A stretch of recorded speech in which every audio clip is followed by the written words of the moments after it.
was along the line of worshiping, beginning to meet again in person, leading the service, and we started singing during the service. During the Lenten season, Stations of the Cross, Advent season, time in the garden, during Sunday service. When youth, the garden of repose.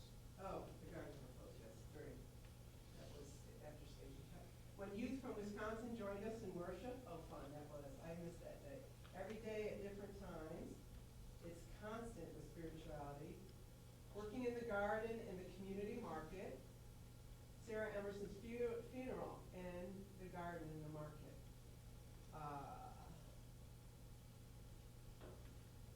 Chosen to be part of convention and vestry, worship on Sundays, invited to come with a follow-up email. Great. So that's what you're saying. Yeah. So at this point, we want you to just spend a little time with someone next to you to describe what you felt and what made the situation possible. So the reason why you answered that was, I felt because. See if you can fill the blanks in with someone next to you about why you said what you did just now on that little sheet. I felt ... because.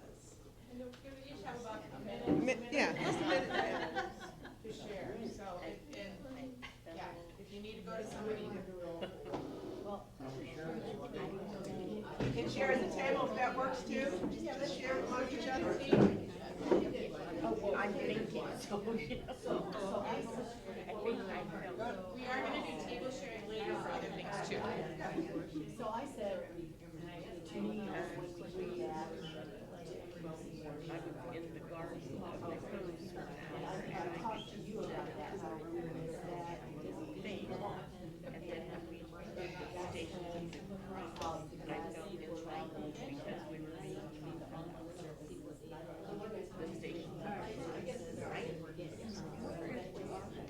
Right there. They put some there, like in the way out. Being in the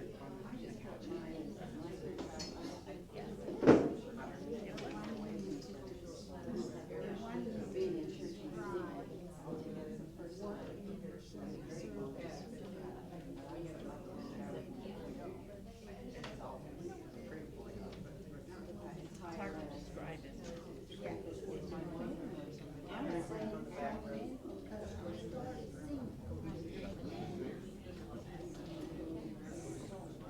We started singing. And you are a singer.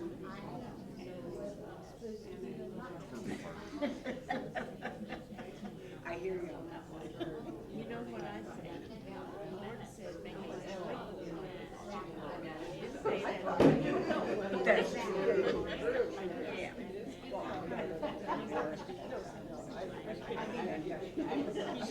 Well, however, I did feel. Yep. Yeah, we were glad to see you. It's been a while. Yeah, of course, for what, a year, nobody came because we had, yeah, well, then I don't know. I mean, I read the stuff. Yes.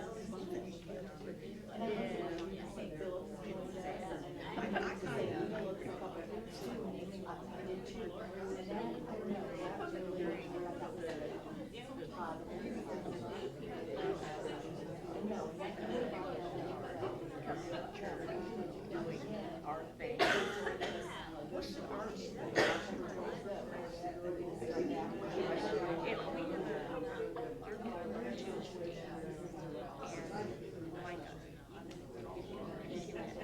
I made all those jackets. So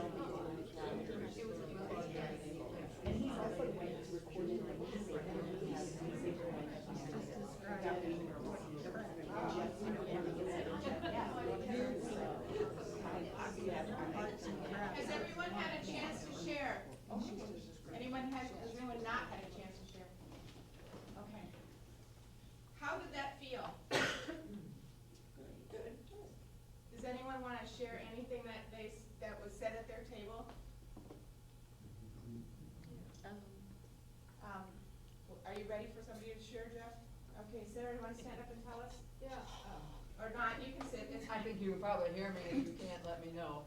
I wrote down about Sarah Emerson's funeral, and I have to compliment Debbie on the way she handled that funeral. It was just marvelous for someone whom she really did not know, and not some of the rest of us, you didn't know her either.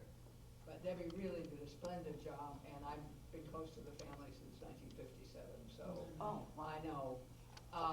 And the family were so grateful for all of what you did to make a rather unhappy, obviously, event very moving and very helpful.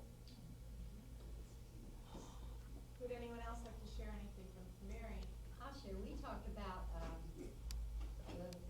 when the youth visited in Wisconsin, that was just so uplifting for me, because we had all those young people in the church, and they sat with us, and they worked with us, and Margie and I were fortunate in that we were able to be here. She served them dinner and breakfast, and I think maybe that's the other reason that it was really cool for me. And Melissa talked about the garden and marketplace, and those are other ways that we reach out to the community from ourselves. Margie? And kind of in addition, along the same lines as the youth from Wisconsin coming, we talked about, and I don't think it was brought up in a Post-it note, but combining with St. Philip's. You know, and we're all looking forward to that, starting that back up again in September when they come here. But that was a very uplifting, and I don't know, we thought that was a great thing. We also talked about, and I put personally that coming back to worship in person after COVID was really important to me, and I felt like strengthened my spirituality, because the online services just didn't do it for me like being here in person. And other members at the table agreed as well. Anyone else? I'm gonna just say one thing about what Margie just said, and that is we are going to St. Philip's in September. They're not coming here in September. I just wanna make Oh, sure. did I say that wrong? And it's okay. Okay, I just- okay, but I just sorry want- about that. Don't, just remember, read the Okay, stuff. okay. We're going there. Okay, thank you. We're coming here in October. Okay, thank you. Don't be here waiting for me. Yeah, don't do that. And they're a great group of people, small group like we are. Wonderful. Okay, well, good. I'm glad that, I mean, the conversation was really lively, and it was nice to be able to just listen to the din of the room, so thank you for that. So what we're gonna do next is talk a little bit about what Joan and I and a couple of other people have been working through and doing in the last year and a half or so. So part of what we've been doing is, so Joan and I have been looking at our circumstances, knowing that the school was gonna be leaving, and we need to have something happen downstairs. And so we started talking about what our options were to rent space, bring community members in, and that type of thing. And so we've been working on some ideas, and we've worked with different people to try to figure that out. And then the diocese came up with a program called Church Buildings for Collaborative Partnerships, CBCP. The way I remember that is CBCP. Oh, that's good. So what we did is that was about a 6-month training, and Melissa was a part of it, and Robin was a part of it, and Joan and I. And we attended some training meetings. We met with the people who are from the Indiana Landmarks, and also from Partners for Sacred Spaces, Thank not you. for profit. and they are based out east. So we were on Zoom calls, and we were in person, and we learned a lot about how to create space that is welcoming to your community. And in December of last year, we were they came to do a site visit, so they walked the whole building. They opened doors and closets, and we did not go upstairs. That would not have been a good place to go. Some of the closets were surprises too. So we looked at all of that, and then they asked us to invite community leaders together to sit at a table and talk. And so we invited people who, they wanted us to invite people we didn't know. I invited people we did know because we had such a relationship with some of our leaders in this neighborhood. And so we had CJ from baseball, and we had Ron Gibson from the Neighborhood Association. We invited Representative Bartlett, who was unable to attend. We had Ashley Gerbitz from ANU. We had Jody from Buttermilk. Who am I missing? Oh, Priest, minister, from the other church. oh, Pam sorry. Emanuel was here, and so was, Greg Garrett, who at that Yes. time was working for the mayor's office. He lives in the neighborhood. He's a real, he's known about St. Albans forever because he's from this area and then he came back to this area to. And he's somebody who's been able to help with the baseball program and that type of thing as well. And so we all got together, and what we overwhelmingly heard from these people is the importance of this institution on this corner for this neighborhood. And they were overwhelming. I mean, it was so strong in what they had to say about who we are and what we provide to the neighborhood as a community center or hub or anchor. And so we took all of that, and then Ashley, who is, and she's a younger woman who is really quite brilliant in what she knows about the community. She wanted to know what specifically we needed to be talking about, and so we grabbed the standard back that's there with that has from the diocese with the marks of mission. We brought that in here, and she answered all of her questions based on each one of those marks of mission and what we could do here. And they all, to a person, said, we want to help you to fiscally be okay to be here, to remain here. We want to help you find ways to do that. So we walked away from that meeting in December feeling really, really positive. And so it kind of gave us the impetus to really take charge of what we're trying to do downstairs. And so we came up with, and Jeff had a guy who could make the logos that are on the bottom of your paper there, to create the Alban's community workplace. And then obviously, Alban's community marketplace, but right now we're gonna talk about the workplace. So the workplace is that we have 5 classrooms downstairs that now have lockable doors, I think all of them do, that people can rent for about $700 a month. That $700 a month gets them their office space. It also gets them this space, and that space, and that space, if they need it for an event, to have lunch, or to have a concert or a series or something. So it gives them a lot more opportunity. But if you know downstairs, which if you don't, we're gonna take a field trip, the center space is empty. And so we wanna create what is a shared office space. So people who work from home, who get tired of looking at the same 4 walls, can come in and they can do work downstairs in a community-based setting for a small fee. Like $15 a day, or $50 a month, or something. We don't have it, but we're still trying to like completely narrow that down.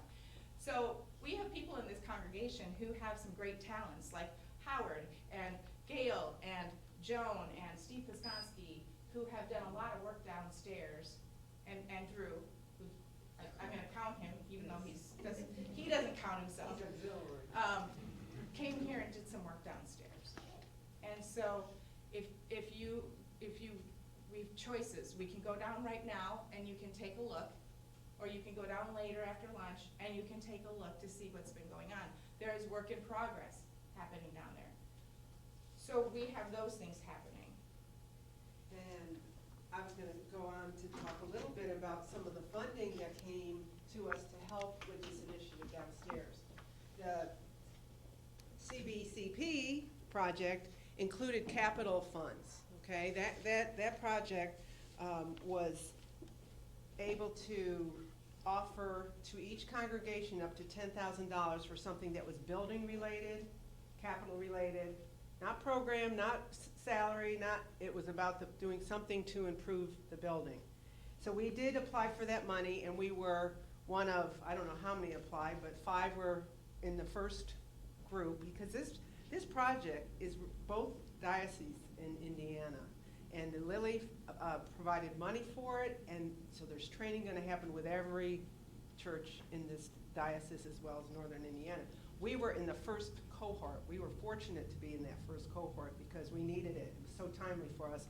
But also this grant came through. We ended up getting $6,800 for projects to help the security, ADA accessible door, security cameras, as well as keyless entry. Those three things were what they funded.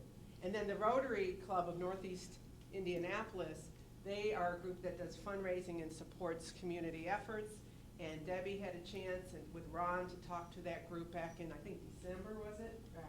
Sometime, maybe January. At some point, conversations at their meeting so they could learn about what was happening here at St. Albans.